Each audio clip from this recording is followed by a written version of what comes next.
Pastor Ringo. At nandito po kami ngayon sa Sorrento Oasis. So, itutur po namin kayo ngayong araw na ito. Tara na! Yan. So, ito na po yung pinaka-entrance ng Sorrento Oasis. Kung nakikita nyo, entrance pa lang napakaluwag. So, ang kagandahan with Sorrento Oasis is that it has the feel of a resort type, no? Of a community. So, pagpasok natin,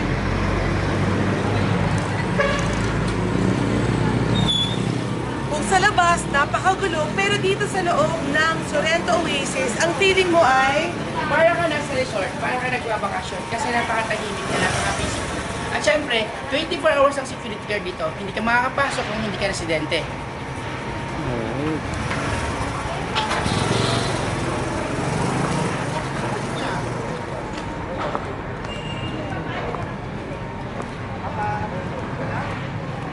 Ayan na, ito na yung loob ng Sorrento Oasis. Kung makikita mo, napakaluwang ng daan. Plus, make sure natin, sinesecure natin na ito pong project ito is flood free. Kaya bawat anggulo ng daan ay may mga drainage. Ayun na yun.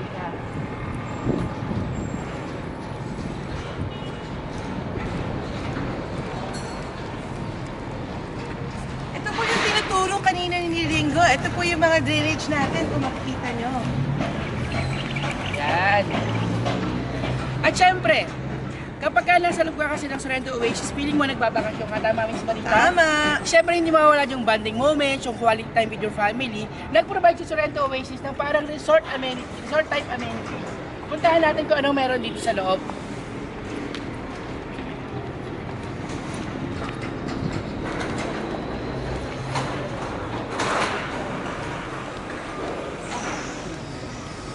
Ito naman po ang kagandahan nito.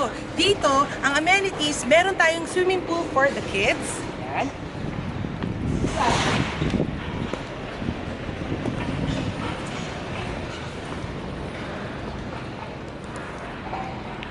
Isa sa pinaka-main highlight ng Sorrento Oasis, ang pinakamahabang swimming pool. Kung makikita mo siya, ito yung adult pool. Hindi pa to yung lap pool ha. So adult pool, pag papunta doon, meron pa tayong lap pool. 20 meters ang lap pool. So ito yung normal na pag gusto mo matuto mag-swimming, yung mga anak mo gusto mo turuan mo paano mag-swim, dito pwede mo siyang gawin. Tara, tingnan natin.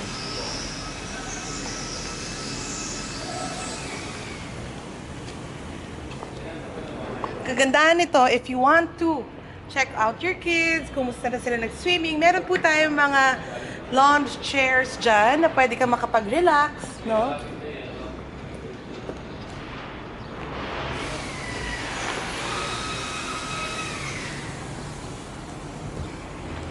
We'll show you the lap pool, no?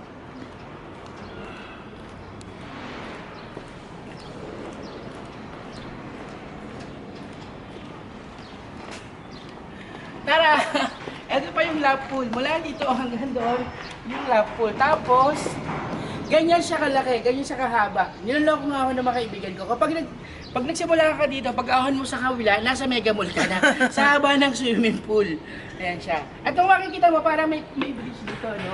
Ang concept kasi nito is Italian. Kaya parang ka nasa Venice. Oh, Ayan kasi siya. sa Venice, di ba, may mga puro canal siya. Yes, Tapos canal. there are small bridges to bridge a gap between one canal to the other canal. Yes naman. So ito yung swimming pool. Ito yung amenity ng phase 1, tama? This is the amenities of phase 1. Ang kaganda kasi dito sa Sorrento Oasis, all the open space, like 65% Yes. are allocated for open spaces. Sa buong project po, 65% are allocated for open spaces.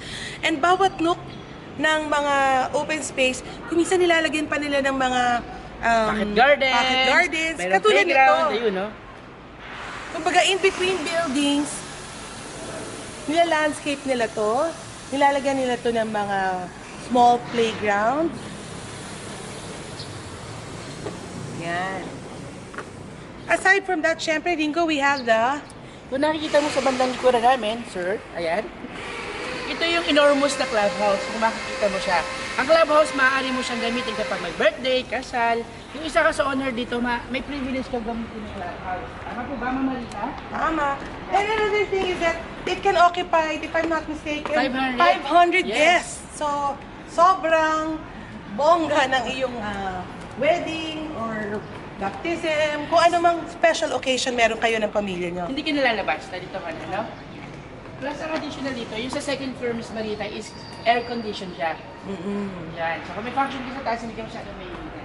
Or kung gusto niyo naman mag-meeting during the day or at night, meet with your friends, di ba?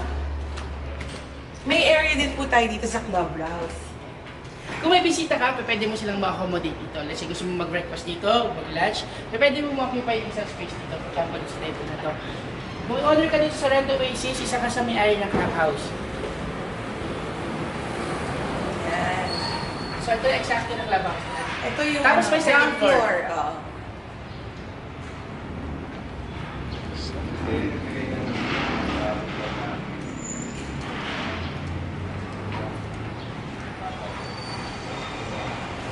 So, sa ngayon, ito pa lang ang amenities na natapos, yung phase 1. So, At may good news tayo, Miss Marita. ano yun, Ringo? Ayan, sa phase 2, magkakaroon din ng swimming pool.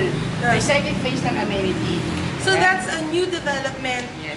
dito sa Sorrento Oasis. Dati kasi ito na yung nakikita natin, no, sa site dev. Pero ngayon, dinagdagan pa nila at mas pinaganda ang Sorrento Oasis. Siguro tingnan natin, Ringo, yung mga, ano bang merong mga type of units dito sa Yes. Sorrento. Itutour namin kayo.